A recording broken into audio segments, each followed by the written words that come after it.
नमस्कार, स्वागत है आप सभी का हमारे यूट्यूब चैनल पर। मैं हूं एस के वर्मा। आज की वीडियो में हम करेंगे प्रतिशतता प्रश्नावली का एक मोस्ट इंपॉर्टेंट प्रश्न जो आप स्क्रीन पर देख पा रहे हो। आज इस प्रश्न का सॉल्यूशन करेंगे।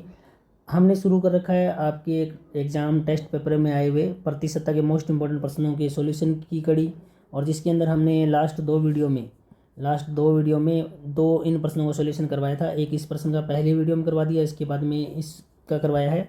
आज हम इस क्वेश्चन का सॉल्यूशन देखेंगे इस वीडियो के अंदर।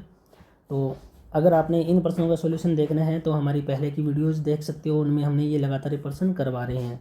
और एक बार फिर बताते हैं, प्रतिशतता के ये जो प्रश्न दिए हैं ये मोस्ट इंपॉर्टेंट प्रश्न है, काफ़ी अच्छे प्रश्न हैं। और इन प्रश्नों को आप अगर कर पाते हो और अच्छे से बिना हेजिटेशन के आप बिना रोक टोक के कर पा रहे हो तो आप समझ सकते हो कि आपकी जो प्रतिशतता की प्रश्नावली है आपकी स्ट्रॉन्ग है और काफ़ी अच्छे प्रश्न दिए हुए हैं। आपको अपने दिमाग को यूज करना ही पड़ेगा और बेहतरीन तरीके से सवाल को उनको हैंडल करोगे तब कर पाओगे। तो चलिए स्टार्ट करते हैं, इस प्रश्न को पढ़ते हैं क्या कुछ है। ये प्रश्न दिया हुआ है, Anuja owns 66.2/3% of a property. Anuja के पास किसी संपत्ति का 66.2/3% है। ये कह रहा है if 30% of the property the she owns is worth ₹120,000, 1,25,000। ये क्या कह रहा है, यदि उसके पास मौजूद संपत्ति की 30% की कीमत 1,25,000 है तो संपत्ति की 45% की कीमत याद करना है। Then 45% of the value of the property is, यानी संपत्ति के 45% की कीमत आपको बतानी है। किस तरह से करोगे इस सवाल को, देखिए। सबसे पहला काम ये किया करो, या तो सवाल में एक्स मान के करो या फिर 100 मान के करो। जहां आपको इजी लगे उसे अप्लाई कर सकते हो। हम इस सवाल को 100 मान के करते हैं। अनुजा के पास किसी संपत्ति का 66/2/3 है। मान लो टोटल संपत्ति 100 रुपये थी और उसके पास 100 का कितना परसेंट है। मान लो कोई ज़मीन है, 100 बीघा ज़मीन है मान लो, या 100% ज़मीन है। उसमें से उसके पास संपत्ति है 66/2/3% उसके पास है। 66/2/3 यानी 100 का इतना। 66/2/3 का मतलब हुआ ये 200/3 हुआ। इसको करके देख लो आप, क्योंकि 66 थी 198 है, 198 और 200 200/3 200/3% हुआ। 100 का 200/3% इतना ही आएगा। और इसको अगर थोड़ा सा और हैंडल करें, प्रतिशत हटा दूँ तो बटा में कितना आएगा, 100 आ जाएगा। तो कितना आ जाएगा, 2/3। अब इसको 100 मत मानो तो भी चलेगा, आप पूरा एक ही मान लो, इसको इतना मान लो। ये पूरी एक कोई संपत्ति है, उसका 66/2/3 है, उसका 2/3 आप ये मान सकते हो, उसका 2/3 अनुजा के पास है। 66/2/3 का मतलब हुआ 2/3। पूरी एक संपत्ति है ना, एक संपत्ति का 2/3 तो अनुजा के पास है, 2/3। तो 1/3 नहीं है इसके पास, ध्यान रखना, 2/3 तो है।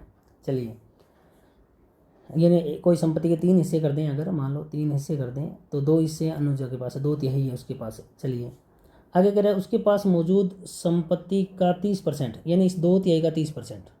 उसके पास 2/3 है ना, 2/3 का 30%।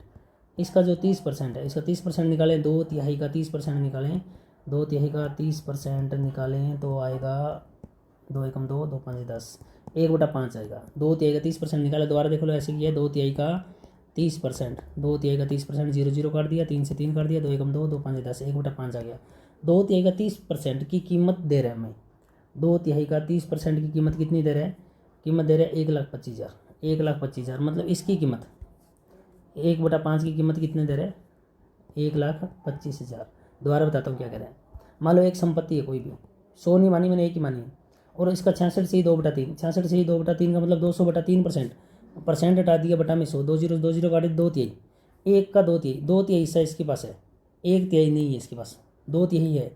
अब 2/3 हिस्सा है और उसका 30% परसेंट में दे रहे हैं। कह रहा है कि यदि उसकी पास मौजूद संपत्ति, उसके पास 2/3 मौजूद है और उसका कितना परसेंट, 30%, उसका कितना 30%। एक सेकेंड, उसके पास मौजूद संपत्ति का 30% की कीमत 1,25,000 है। तो मैंने इसका 30% निकाला, तो 2/3 का 30% निकाला, 1/5 आ गया, 1/5 आ गया, 1/5 आ गया। एक सेकेंड, ये लो, ये 1/5 आ गया और उसकी कीमत 1,25,000 है। इस 2/3 की कीमत 1,25,000 रुपये है।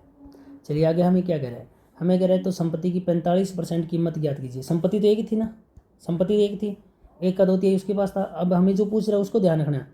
हमें कह रहा है कि 45% of the value 45% of the value of the property is, यानी पूरी प्रॉपर्टी की, संपत्ति का 45% की कीमत याद करनी है। तो पूरी संपत्ति एक थी और एक का 45% निकालें, एक का 45% निकालें, परसेंट हटाएंगे बटा में 100, 5 दिन 45 और 5 दूनी 10, 9/20 निकालना है। 9/20 का मान अपने को ज्ञात करना है, ये ज्ञात करना है, क्वेश्चन मार्क इस पर लगा हुआ है।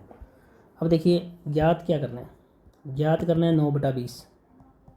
दोबारा देख लो, पूरी संपत्ति का 45% निकालना है, पूरी संपत्ति एक है, एक का 45%, 5 दिन 45, 5 दूनी 10, 9/20 निकालना है। तो पूरी संपत्ति का मान निकालना है 9/20 और हमें 1,25,000 दिया हुआ है, किसका 1,25,000 दिया हुआ है, किसका इसका 1/5 का दिया हुआ है, 1/5 का दिया हुआ है।